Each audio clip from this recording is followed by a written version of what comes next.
आदर्श तपस्वी परिवार एक ऐसा परिवार है जो मानव कल्याण, विवसाती एकता तथा भाईचारा का संदेश देती है। जब हमारे संवाददाता शमू शरण आदर्श तपस्वी परिवार के संस्थापक महामंडलेश्वर पशुपति योगेंद्र माथुर से मिले तो उन्होंने क्या कहा, पेश है खास रिपोर्ट। आप देख रहे हैं न्यूज़ इंडिया। अभी मैं मौजूद हूँ उत्तरी पश्चिमी दिल्ली के आदर्श तपस्वी परिवार के प्रांगण में और आज हमारे साथ मौजूद हैं महामंडलेश्वर पशुपति योगेंद्र माथुर जी। योगेंद्र माथुर जी एक ऐसे परिवार चला रहे हैं जो हमेशा देश के लिए त्याग, तपस्या और क्रांति को प्रभावित हैं और ये मानव कल्याण की भावना को लेकर आगे चल रहे हैं। इनका नारा था वसुधैव कुटुंबकम, जिसके नारे के पीछे छिपा है कि पूरा परिवार इसका परिवार है। मानव कल्याण की भावना से प्रेरित होकर महामंडलेश्वर पशुपति योगेंद्र नाथ जी ने एक आदर्श तपस्वी परिवार को लेकर चले। हम आपको मिलवाते हैं महामंडलेश्वर पशुपति योगेंद्र नाथ जी। जी, सबसे पहले तो बहुत बहुत धन्यवाद, नमस्कार आपको, आपकी टीम को, पूरी दर्शकों को। और अब आते हैं सवाल पर कि क्या मूल उद्देश्य था। हमने जब इस पवित्र पावन भूमि पर जन्म लिया, जन्म लेने के बाद होश संभाला, देखा, इसका अतीत जाना, समझा, तो उसकी महानता से परिचय हुआ। फिर वर्तमान में जिस तरह की भ्रांतियाँ फैलाए रखी है उससे परिचित है। ओहो, मानव जाति को कितना तार तार कर रखा है। कोई किसी का पुजारी है तो कोई किसी का पुजारी है, कोई किसी का विरोधी है तो कोई किसी का समर्थन है। इस देश में खिचड़ी पक रही है, कुछ पता ही नहीं चल रहा किसकी मानसिकता क्या है। क्योंकि जो हमारी जो मूल शिक्षा सिद्धांत थे उससे वंचित कर दिए। अब मनमाजे ढंग से कोई कैसे अपनी विचारधारा चला रहा है, कोई कैसे विचारधारा चला रहा है। तो हमने विचार किया कि कोई भी किसी भी जाति, प्रजाति, भाषा, क्षेत्र, समाज, समुदाय, मजहब, धर्म कहीं भी बैठा हुआ उनका परिवार तो होगा। और जो परिवार अगर तपस्वी आदर्श परिवार को उस पर नाम दिया जाए तो सभी चाहेंगे कि मेरा परिवार तपस्वी भी हो, आदर्श भी हो और एक संगठित भी हो।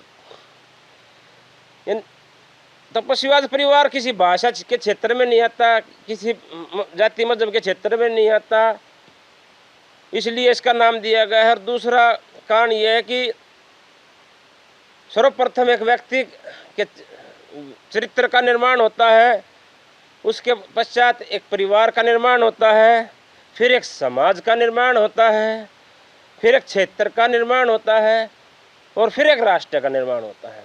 उसमें अहम भूमिका जो मेन बुनियाद मानी जाएगी वो परिवार माना जाएगा। इसलिए हमने तपस्वी परिवार नाम दिया है, जो निर्विवाद हो, सब स्वीकार हो। आपने बोला आदर्श तपस्वी परिवार, आदर्श तपस्वी परिवार में क्या होता है कि आजकल आदर्श के लोगों में कमी पाई गई है, उसके लिए आपका परिवार क्या करेगा?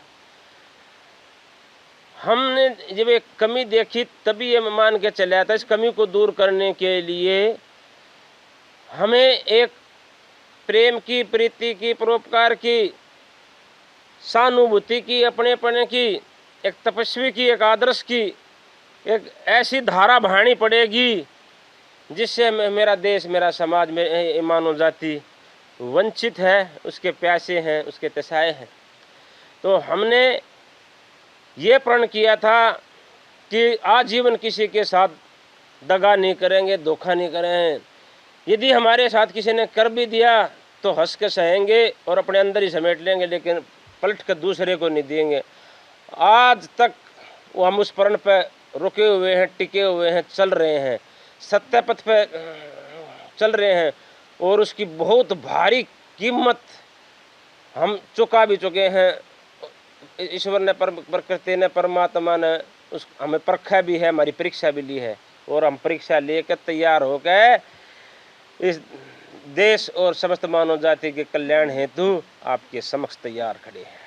वर्तमान समय में देखने में आ रहा है क्या कि पंथ, मजहब और सांप्रदायिक हिस्सा दिनों को दिन बढ़ती जा रही है, इस पर आपका क्या विचार है?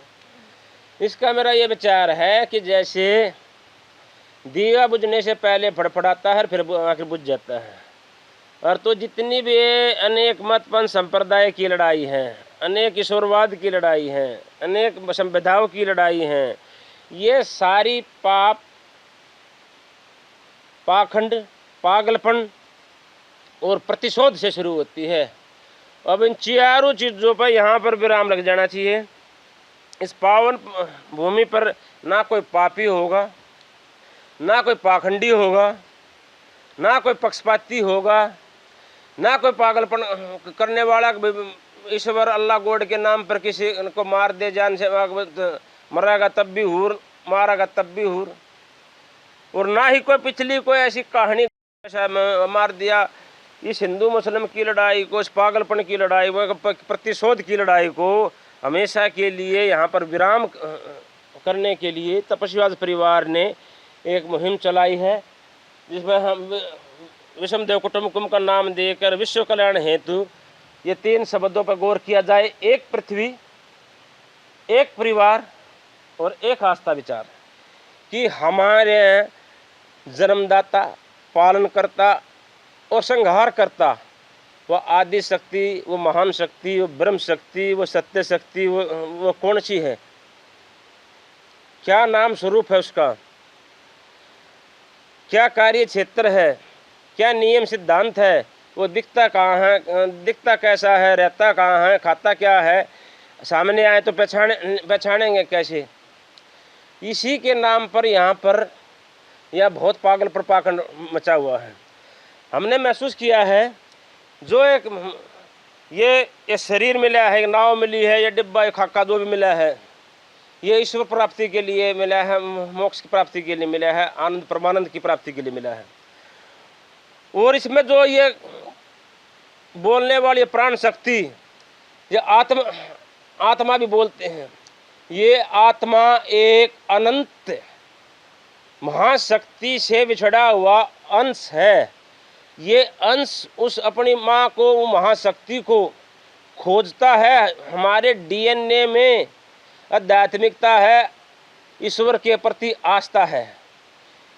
हम उस आत्मा से परमात्मा का मिलन का रास्ता खोज चुके हैं और इसके जो सच्चे श्रद्धालु हैं उनको हम उस रास्ते से ईश्वर दर्शन, भगवान दर्शन, अल्लाह दर्शन, गॉड दर्शन, रब दर्शन आदि आदि जितने भी जिनके को देवी देवताएं हैं उनको सबके दर्शन कराएंगे, आत्मा से परमात्मा से मिलन करवाएंगे, जिससे वे आत्मा शांत हो जाए और परमानेंट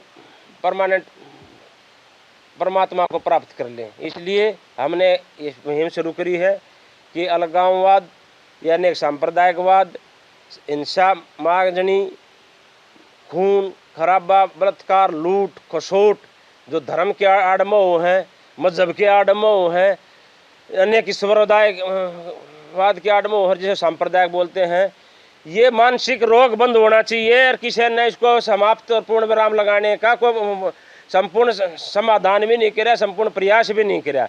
लेकिन तपस्वीवाद परिवार का जन्म इसलिए हुआ है कि इस वाद विवाद को हमेशा हमेशा ले धरती समाप्त हो जाए। हमारे शरीर के अंदर जो आत्मा बोल रही है उसका भी ध्येय, लक्ष्य और उद्देश्य यही है। ईश्वर ने, प्रकृति परमात्मा ने इस पृथ्वी पे इसलिए उतारे हैं कि धरती के जितने भी मानसिक रोग हैं उनको दूर करें, शारीरिक रोग हैं उनको दूर करेंगे, वैचारिक रोग है उनको दूर करेंगे, पारिवारिक रोग है उनको दूर करेंगे, सामाजिक रोग है उनको दूर करेंगे, राजनीतिक रोग है उनको दूर करेंगे। और किसी प्रकार का आर्थिक, आध्यात्मिक जो भी रोग है जो यहाँ पर खंडा रखे हैं, फैला रखे हैं, जानबूझ कर ऐसा माहौल क्रिएट कर रखा है भारतीय राजनीति द्वारा, हम उसको सबको सुधार करेंगे। ऐसा हमारे पास ठोर फार्मूला है। जितने भी दर्शक हैं, भारत भूमि देखने वाले हैं, जीने वाले हैं, जो स्वाभिमान का जीवन जीना चाहते हैं, जो सुरक्षा का जीवन जीना चाहते हैं, जो दीर्घायु जीना चाहते हैं, अपने नस्लों को और फसलों को फलना और फूलना देखना चाहते हैं, वे तपस्वी आदर्श परिवार के साथ आएँ, कंधे से कंधा, कदम से कदम मिलाएं। क्योंकि ऐसा सच्चा समर्पित प्लेटफार्म ये भारत भूमि पर दूसरा नहीं मिलेगा। हमने बम्बई से लेकर गुवाहाटी तक और कश्मीर से लेकर कन्याकुमारी तक हमने सारे संगठन देख लिए हैं और उसी की तरफ पर, उसी के आत्मविश्वास में कहते हैं कि कहीं कुछ नहीं मिलेगा। कश्मीर से कन्याकुमारी तक और मुंबई से गुवाहाटी तक अपना देश अपनी माटी है, घूम चुके हैं, देख चुके हैं और इस भारत भूमि की रक्षा करना चाहते हैं, क्योंकि इस बलिदानियों ने अपने निस्वार्थ निःशुल्क अपने प्राणों की आहुति दे रखी है।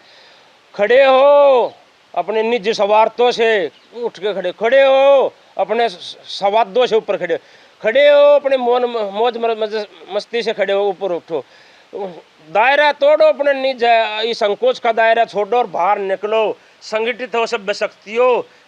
कलयुग में यही बोला गया है कि संघ शक्ति, यानी कि जिसके पास भी संघ होगा, समूह होगा, इंसान होगा, उसी के पास शक्ति होगी, उसी के विजय होगी। आज का दौर यही चल रहा है। भविष्य जो हमें दिख रहा है, यदि यहाँ से आम जनमानस नहीं जागरूक होया तो ऐसी लंबी गहरी खाई में जाएगा, जिससे वापसी के लिए सदियों लग जाएंगे, युगों लग जाएंगे। इसलिए मेरा भारतीय युवा है, उसको दिशा दो। मैं 1 मिनट आप और एक बात बताना चाहता हूँ। आपने देखा महामंडलेश्वर पशुपति योगेंद्र नाथ जी ने स्पष्ट शब्दों में कहा कि किस तरह से हमारे देश विश्व गुरु बन सकता है, किस तरह से हमारी जो राजनीतिक पार्टियां हैं हमें अपने जात पात, पंथ, संप्रदाय, धर्म, जाति में बांटकर अपने वोट बैंक की राजनीति कर रही है। हमें चाहिए एक होकर मानव कल्याण की भावना से प्रेरित होना चाहिए, जिनका उद्देश्य है वसुधैव कुटुंबकम। इस परिवार को लेकर ये आगे बढ़ रहे हैं और हमें चाहिए कि पूरा हमारा समाज जात पात पंथ से ऊपर उठकर एक आदर्श तपस्वी परिवार के महामंडल का साथ दें और देश को विश्व गुरु बनाने में अपना योगदान दें। कैमरामैन जितेश के साथ शंभू शरण, न्यूज इंडिया, दिल्ली।